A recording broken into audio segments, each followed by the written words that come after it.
Alrighty, it is time for Chumley, and he is taking on Yugi, who was the anime winner of Battle City. But we all know that Yugi's protagonist BS comes into play, and he can win any match he wants. However, when it comes to the real card game, Yugi's deck isn't that great. What's that? Dark Contract with Errors. Damn, you don't want to contract with errors. That can make a lot of issues. Look what happened to Ariel in The Little Mermaid. You know, I've only ever seen The Little Mermaid once. It's hard to believe that The Little Mermaid came out in 1989 as well. That's crazy. Okay, Magic Jammer is started off with Chum. He's also got a Des Koala. And for all those who are keen on Pokémon as well, I have also released a solo run of Ivysaur for Gem 1, Pokémon Blue and Red. It was absolutely horrible. It took me an hour and 45 minutes to do it, and that is being able to speed the game up to breakneck speeds. Ivysaur was... well, actually, Ivysaur wasn't too bad throughout most of the run. As soon as it reached the Elite Four, it just fell to pieces. I think it reached the Elite Four at like level 61 or 62. It didn't win it until it was level 87. Because Ivysaur struggled against Agatha. Continuing comments as well as Big Shield Gardener is destroyed. Yugi's flushed a few points as well. Sukowski says, oh man, my Switch only tweaked out once. I was playing Pokemon Violet and had just caught a shiny Relor and bang, software error on a shiny? Dude, that's like... you gotta think like we're simulated in some way for that to happen. Like, the chance of a shiny in Pokemon is like 1 in like 4,000 or something ridiculous. And then for when it shows up, for the game to just be like, oh, you know what, I think I'll just take 5. I'll close the software and I'll be good to go in, you know, a minute.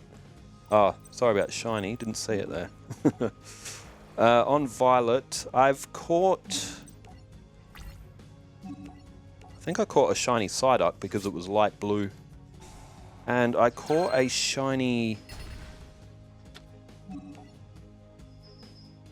of something else. I don't remember what it was though.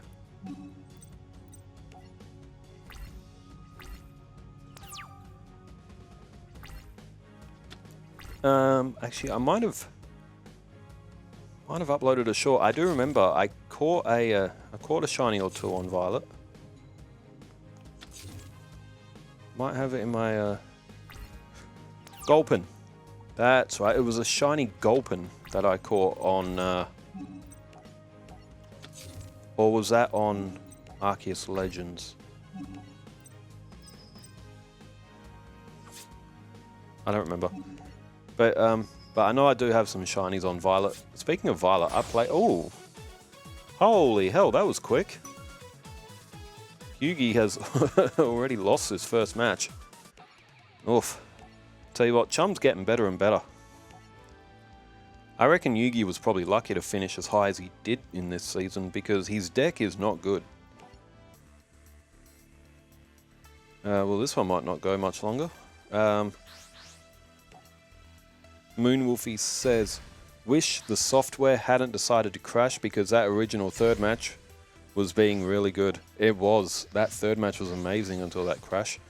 All of the matches before the crash were good. The second, third duel was so anticlimactic. Yeah, it was. Chumley absolutely stomped him. And, oh, 2 Tree Otters, a Nimble Momonga, and a Monster Reborn, plus Scapegoat. I don't like Yugi's chances.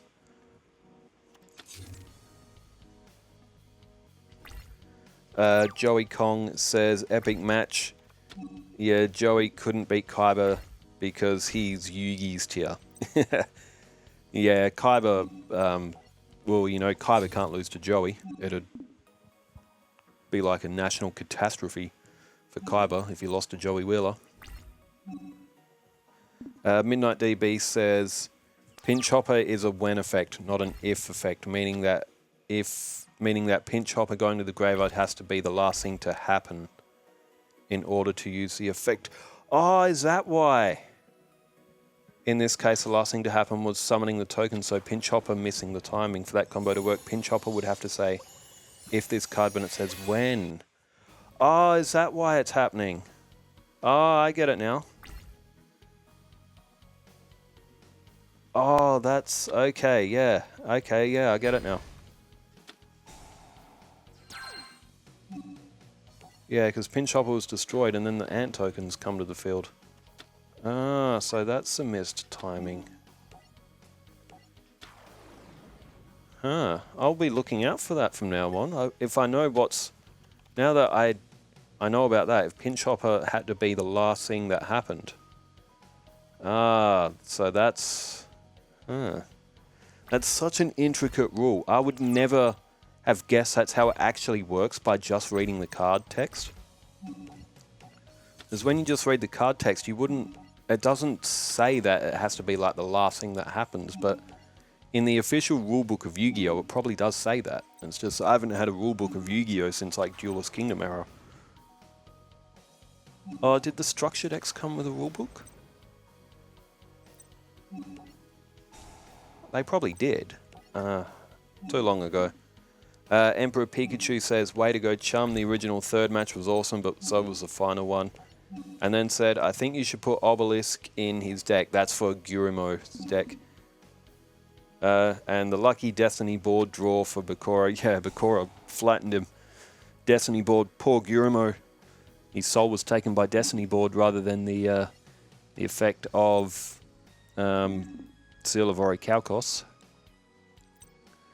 Yugi has got Dark Magician Girl on the field, which is nice. We saw Toon Dark Magician Girl in the match with Pegasus. The Spellbinding Circle was hit Tree Otter. Although Chum has another one in hand. Alright, Dark Magician Girl destroys Tree Otter. Oh, dang. Unknowingly to Yugi, that's probably the worst move that he can do. Obviously, Yugi can't see Chumley's hand, but there's a Monster Reborn and another Tree Otter in there. So Chum could even... He could destroy Dark Magician Girl and revive it. No, he goes for... Just goes straight after Tree Otter. He's got the big March of Animals in there as well, so he can power... He can gain another 8, 16...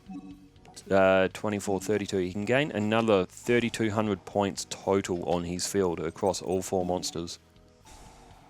And when you add that up as life point damage, that's, you know, that's a lot of damage. Oh, Tree Otter hits 4,000. It's almost stronger than Master of Oz. Now that branch is holding it up at that amount of attack power. It's like this big muscular Tree Otter's just like... What noise do otters make? I imagine like a squeak or something. Or probably like a... Or like a... I don't know what noise otters make. I've never heard an otter make a noise. I think I've only seen an otter maybe once or twice. I saw one in an aquarium in Japan. It was like a mixture between an aquarium and like a sanctuary for penguins and otters. And I've seen one on the street in Japan as well. They had like a little cafe where it was like an otter cafe.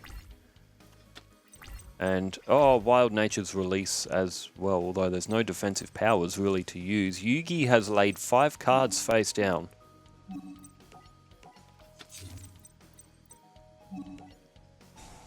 Now, Chum does have 7 Tools of the Bandit. Yugi might have Mirror Force, but Yugi obviously has drawn a complete brick, and it's not even a brick made out of like brick and mortar. It's a brick made out of turd. There's Magic Cylinder,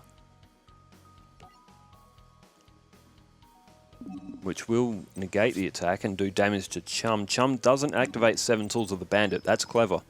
Because if Yugi has Mirror Force, which he doesn't, and this one's over already. This barely went 10 minutes. Alright, everyone now has the right to boo Yugi out of the tournament because that was a shocking match from Yugi. So you may be the protagonist in the show, but you are not the best duelist, my pointy-haired friend. Cloud wannabe. Final Fantasy VII's Cloud has better hair than Yugi. Well, thanks everybody for tuning in. I might go live. I think I did say I was going to go live last night, and then I spent most of the night playing GTA 5. Anyway, thanks for tuning in, and thanks for leaving all the comments. Wherever you are in the world, stay safe, take care, farewell.